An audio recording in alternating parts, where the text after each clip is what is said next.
Hello, everybody! How's it going? It's week 8 of the Commissioner's Corner. Finally back is the other commissioner, although for only a limited time. He has things that has to be done, apparently. Adult things. Adult things. Adult things, yes. You're making a special trip to the Velvet Touch later today.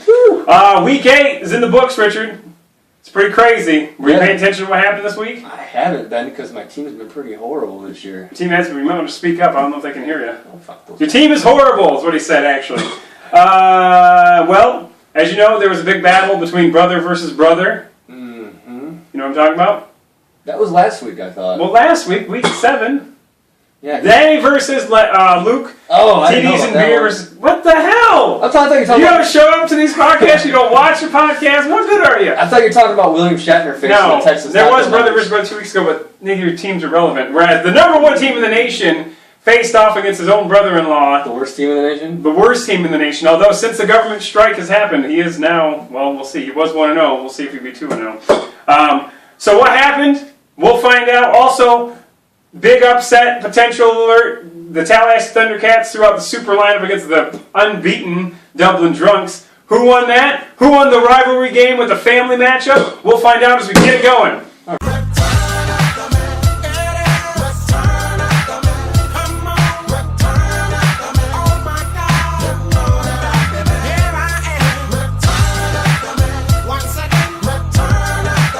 Okay, well, we are here, as I mentioned, Richard has a lot of things going on right now, so he will be here and there.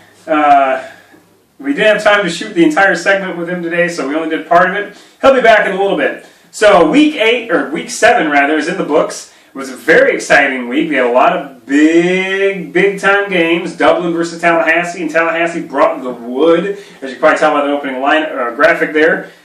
Did not end so well for the Dublin Drunks. They got kind of slaughtered in a way. Also, the brother versus brother-in-law game, Colorado versus TDs and beer. Colorado pulls off the upset. So what will happen in the top 10? We got Dublin losing. We've got Colorado losing. We've got Vic in a Box losing. We've got a lot of Derp lost. I mean, a lot of top-tier teams lost. So will that open up the gates for maybe some new teams in the top 10? And who will be number 1? Could now you see me, now you don't sneak up to the number 1 spot? We will find out, okay? So, with that in mind, let's go over the top 10, all right? So, first of all, coming in at number 10, brand new addition to the top 10, first time being here ever, would be the Tallahassee Thundercats. He had a great game against Dublin Drunk. He brought the wood, if you would. He started Peyton Manning. He started A.J. Green. He started Giovanni Bernard. He started, I believe, Adrian Peterson, who ultimately didn't do anything, unfortunately. But he also started Jermichael Finley, who unfortunately was in the intensive care unit. So, could have been a lot worse for Dublin, but ultimately Tallahassee beats them, knocks them from the ranks of the unbeaten, and who knows how far out of the top 10 or down from the top 2 spot they will have fallen. But yeah, Tallahassee Thundercats, 5-2, 3-1 in conference, 386 points. Number 9 would be the Nasty Nutria, who actually had just an amazing comeback against Derp this week. They were down something like 30 or 40 points after the Sunday's early round action, and somehow vaulted back, thanks primarily to Andrew Luck. Excellent game there. Now, you're within striking distance of the lead of that conference, but you still do have Tallahassee and Dublin in front of you, although I believe you still have to play Tallahassee at some point this year. So you're 4-2-1, 1-1-1 in conference. Number 8 is Derp, who were, I believe, number 3 or 4 last week, I don't remember. You've lost 2 games in a row now, and that last one against Nasty Nutria was in brutal fashion. 78 points and you lost. I feel you, man, although, honestly, my team's never even scored 78 points, so I don't really feel you too much. You're now in 3rd place in the Kirk Lazarus Conference, behind Tallahassee and Dublin, obviously. So, yeah, I mean, actually, I must be Nasty Nutria's in 4th place. Whoops, my bad. But yeah, you have a huge game against Vic in the Box this week. Huge game. Actually, you know what? Never mind. You're in a different Oh, shit. We're going to edit that out. All right, number 8, we have Derp, who lost a pretty brutal game last week against the nasty Nutria. I think they scored 78 points and lost. Pretty big blow to them, but it was an out-of-conference game, so it's not a huge deal. But still, they fell several spots in the top 10. Never fun to score 78 points and lose, I understand that. Next week, you have an enormous game against Vic in a Box for first place, potentially second place, in that conference, which is the Kirk Lazarus Conference. Number 7, we have the Tecumseh Football Titans, who are 5-2 with a 3-1 conference record. They scored 425 points. Slowly moving up again. This week they had just an absolute JV performance from the Kazoo Crazies, who scored a measly 20 points against you. So, not really anything to be proud of, but alas, you're 5-2 and you've only lost one game in your conference. You scored 425 points, which isn't bad. It's a lot more than a lot of people that are above you. Number 6, the New Orleans Rock Chucks. They just simply will not go away. They're 5-2. They're 3-1 in conference. They've scored 457 points. Yeah, you've been in the top 10 pretty much every week. This week you barely beat the Texas Taco Benders by a score of 60-57. At least you got the W. This week you're going to face a desperate Providence Power team. Both of you are in a decent run for the top of the conference, so look for a good game there. Number 5. Here we go, top 5. The Gambler. You're one of just a couple of teams who is quote-unquote all in when it comes to conference play. You are 3-0 against your own conference, which helps vault you up significantly because having a good conference record is huge. This week you beat Texas State by a 56-39 margin. Not overly impressive, but it got the job done. Next week you're going to play the Wyans, who are 2-5. So who knows? Last time I said this, when I said the Gamblers got an easy win, they lost. So I'm not going to curse you this time, but the Wyans will probably bring a pretty heated lineup to knock you down a step. Number 4, our old fan favorite, the Dublin Drunks, who were previously unbeaten until this week when Tallahassee came into town and slaughtered them. Jeff's team was one of the teams that was just victimized by Nick Foles, his horrendous performance this week. 2 points is just not going to get it done, unfortunately. Literally every starter on Tallahassee, including tight ends, kickers, whoever, random wide receivers, scored at least 2 points. So when your quarterback's only scoring that many points, it's probably not going to translate into a W, and it didn't. You are still 6-1. You have a 3-1 conference record, 424 points, though, so not bad. You're still sitting all right. You're still sitting on top of that conference, so, unfortunately, this week you're going to play another tough team. The Detroit Fat Boys, they have been a stubborn team. They won't go away either. So, unfortunately, you're probably going to have to bring a pretty good lineup again this week. Number 3. Here we go. Now into the top 3 would be the Donkey Punchers. They're 5-2, 2-1 conference record with 486 points. You barely beat Sag Nasty this week, 60-56. But you definitely picked a good week to start. AJ Green, he had a monster game against the old hometown Lions there. I question your fandom of the Lions by starting such an awesome player against them. Were you really rooting for the Lions to win this week? Apparently not. You started AJ Green. I don't know about that one, Bill. It's pretty crazy. Huge game for you this week going up against William Shatnerface, who just cannot crack that top 10. But they're very close, so that'll be a huge game. I would say that the winner of that is going to put themselves in a great position to make a playoff run, especially if the Donkey Punchers win. But if William Shatnerface wins, that's really going to help propel them. All right, that brings us to the new number 1 team, or I should say the number 1 team. Maybe it's a new team, maybe not. So we're going to skip the number 2 spot. We're going to go right to the number 1 team. This week, the new number 1 team in the nation is TDs and Beer. Actually not a new number 1 team. For the 4th straight week, I believe, they find themselves on top of the league, even though they lost this week to his brother-in-law, the Colorado Mountain Oysters. TDs and Beer still 5-2. They have a 3-1 conference record, and they have 528 points, which is still best in the league. All that thing goes into the formula to prove that, yes, indeed, they are the best team in the league. They barely lost to Denny this week, scored 56 points in a losing effort. Colorado scored 61. Not very brotherly of them. But you get a consolation prize. Number one seed, or number 1 ranking. Not a bad consolation prize. Oh, and you married Denny's sister, so you always have that over his head as well. Whammy. So, that means, of course, the number 2 team now is going to be the Now You See Me, Now You Don't squad. Ryan Frazier's team is on a hot streak. 5-2, 3-0 in conference. There's only a couple teams that are undefeated in the conference. You're one of them. Slowly climbing up the spot. He was just gifted a win by the Wyans this week, who scored 28 points. You scored 45 points, so how you won, I'll never know. I guess I do know because the Wyans just didn't perform at all. A very Kazoo Crazies-like point total in the 20s. The dump I took was more impressive than 28 points, by the way, the Wyans. So, yikes. Not a great performance there. And this is where it gets troubling. Next week, Now You See Me, Now You Don't plays the Cougar Hunters. The Cougar Hunters, they've only won one game this year. They've been on the gray list now. They've actually, I believe they've been on the black list. I'd have to double check that. The one game they won, I'm pretty sure Frazier started the lineup for them, but it was also against a ranked team though. So, Frazier, look out, man. The Cougar Hunters, they do have a history of beating top 10 teams. But, alas, I expect you to win and potentially be in the number 1 spot come next week. So that, of course, brings us to the bottom 10. Bottom 10, I'm going to go through them quick because I want to keep these podcasts short. Number 45, Springfield Isotopes, 3-4, 1-3 in conference. Number 46, the Dirty Mark Sanchez, also on the gray list now, 3-4, 1-3 in the conference, only 343 points. Number 47, the Wyans, 2-5, 1-2 in conference, 388 points. Number 48, Saucy Dog, 2-5, 1-2 in conference, 358 points. That's pretty low. Number 49, the recently co-owned Ypsilanti Pipsqueaks. You can put both of your guys' talent together and you still can't win anything. 2-5, 1-3 in conference, 280 points is all, which may be the low in the league, I think. 280 points. I can't imagine anyone being lower than that.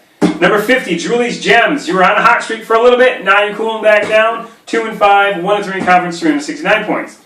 Number 51, the Center Rat just cannot get it going. They're 1-6, 1-3 in conference, 374 points. Number 52, it's on like a Domicon. Shaman, the Seagraves family name.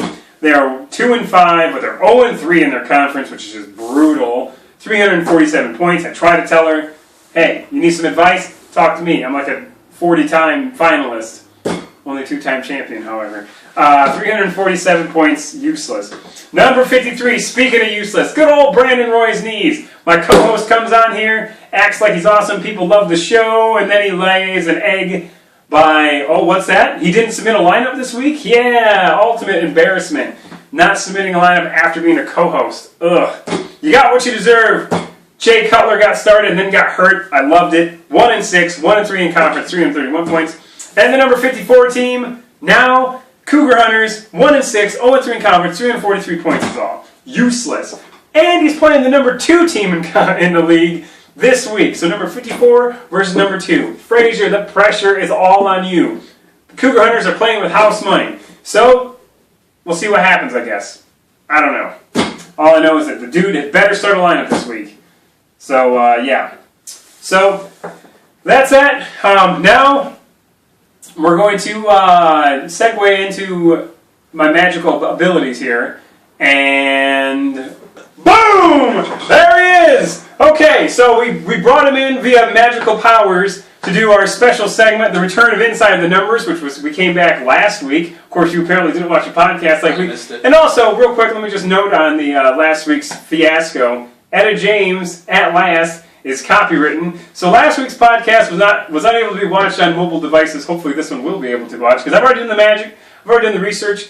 Mark Morrison's Return to the Mac, I believe, I can have on there and be watching it on mobile device. You have no idea what I'm talking about, do you? I love Return of the Mac. Return of the Mac. Yeah, I know. That's our intro music. You don't know it yet. So, Inside the Numbers, Week 8 edition. Here we go. This is how it works. If you didn't watch last week's podcast, like a total nubzilla. I'm going to give you a number. You're going to give your best estimate as to what that number signifies, okay? Okay. Here we go. The first number is the number 53. What do you think it means? Don't let Ryan Knight show you up here. He did a great job in this segment last week. I don't know. 53, the number of total penalties the Lions had last year? What are you looking for? I'm sure 53 is much... I'm sure they have many more than that. 53 is actually, and this will shock you, okay? 53 is the number of points Magic Mike is behind TDs and Beer for the most points in the league. Yeah, he's had 200-point weeks. That's true. He has had two. He scored weeks of 105 and 106. This week he scored 106 points.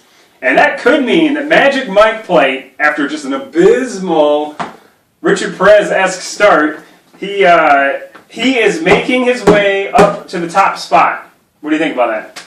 A lot of props to him. I mean, he belongs there. He knows plenty about football. I just think a lot of these people right now are going to come back to earth once their good players run out. And I'm pretty sure the next couple of weeks, a lot of these people are going to have a lot of their good players run out. Well, this week there were a lot of mediocre scores at best. Some teams won with like 40 points. Yeah. Why couldn't I play one of those guys? Why couldn't I play one of those guys? Yeah, that was terrible. But also, Magic Mike Plate is on the grade list, just so you know. So look out. Another one he's going to need those playoff points because he'll be on the blacklist. Okay, the next number, and inside the numbers is the number 20. What do you got? That is Barry Sanders' number. Is that really your guess? That would be accurate. Yeah, that's my guess. All right. Number 20. Check out this gem. It's the total number of fantasy points that Nick Foles scored this week. Yeah. Here's the problem. He started by like 8 different teams. 10 teams, actually. 10 teams started Nick Foles. He produced a total of 20 points, which is how many points per team? Well, in defense of the league, I started him twice. Nick Foles? Yeah. So that means 8 other people started him. I started him once, the team I was So that playing. means only 7 The team I was playing, thank God, started him as well. But that means he scored an astounding 2 points. Or as I put in my notes, Foles amassed a ridiculously Brady Quinn-esque 2 fantasy points. Did he get hurt or something? No, well, he did. He got a concussion, and then he realized, oh shit, my name's Nick Foles, I suck. So instead they put in Matt Barkley, who I believe didn't even score 2 fantasy points. Back in my day, they just tightened up your string chat and put you back out on the field and said, go. Back in your day, you mean last night, they just tightened up the strap on and said, let's get going. That's exactly Let's do it. All right. So, sorry. People talk. The next number is 429. The number of times I have fucked you with that strap on. That's way less. Oh. All right. No, the answer is that is the lowest winning percentage of any team in the Brody Bruce Conference. Know what that means? It means they're all pretty good. They're about a game under 500. That is absolutely accurate. Quick on the math. The bottom teams, which are Springfield Isotopes, the Tallywhackers, and this team called the Texas Taco Benders, are 3-4. However, much like the NFC East in the NFL, all of those teams are only 2 games out of the division lead. Yeah, that's a great division. 3-4, 4-3s, and 5-2s. And not so quick on the math. All right, the next number is the number 78. What does 78 mean to you? It's no strap-on references this time. Rod White's old high school football number. That'd actually be number 73. Oh, man. I don't know if he actually played football in high school. I think it was just middle school. Who cares? Have to find out on the to get stats. We need a stat boy. We do need a stat boy. We need a stat boy. Please put all applications for stat boy on the website. Yes.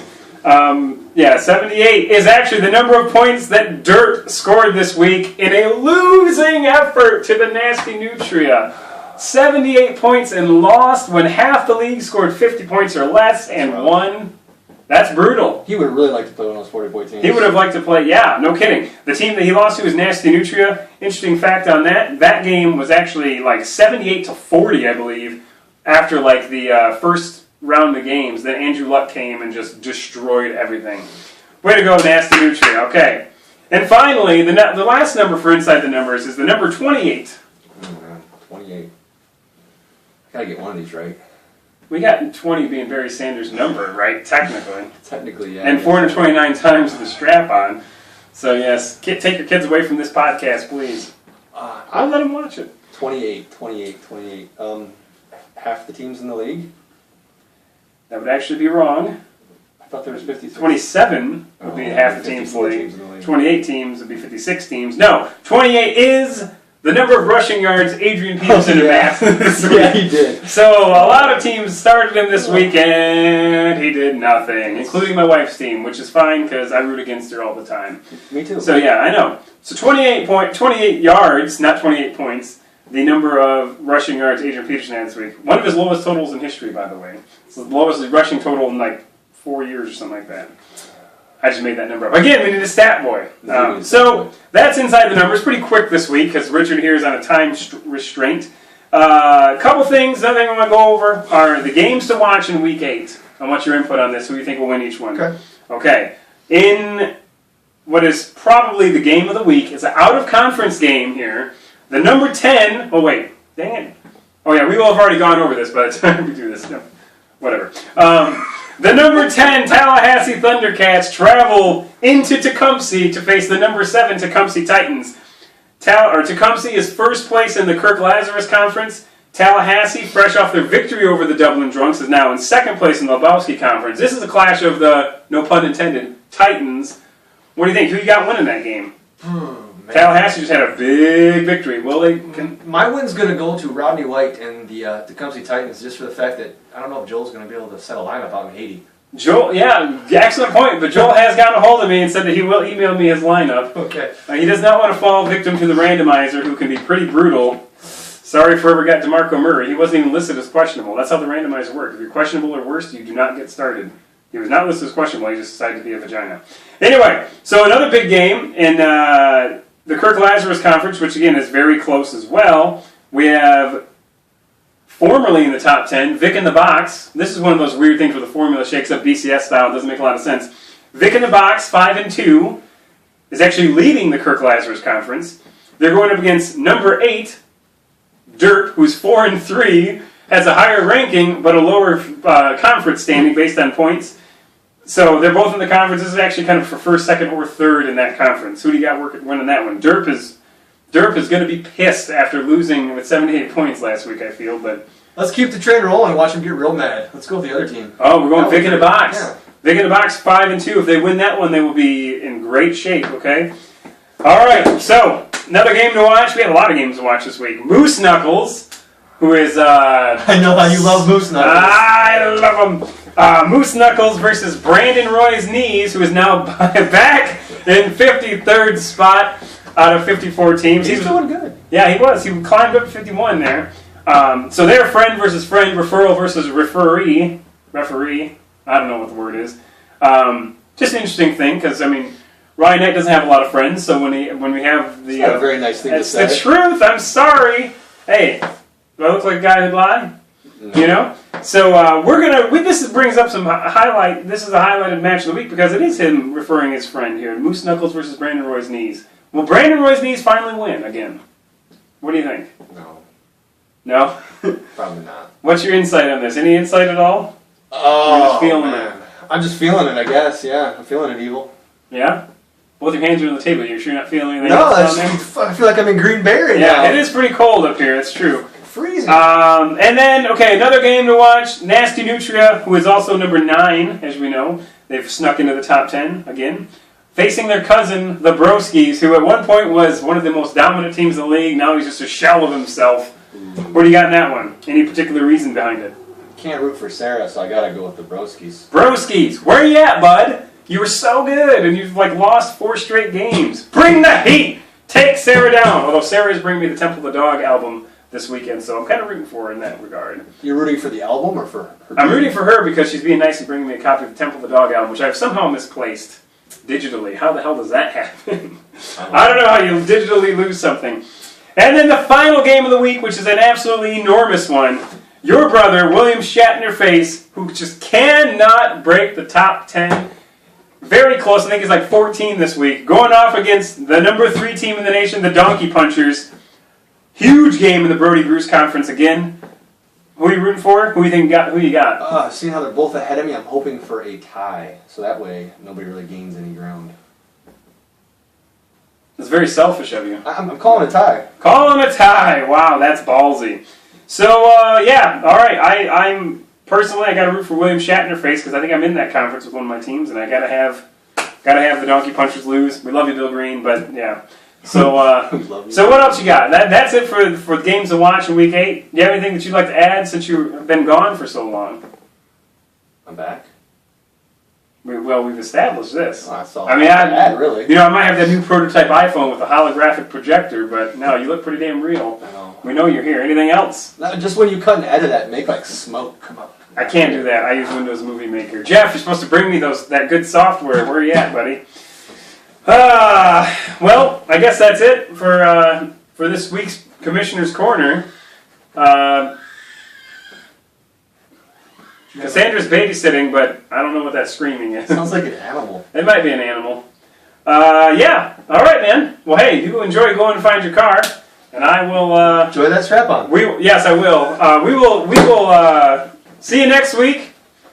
Don't forget to submit your lineups in. We have several teams on the gray list and black list now. I forgot to mention that. How many teams are on the black list now? I believe 3. That's not and there's one that should have been on there, but I gave him an asterisk because of a computer glitch.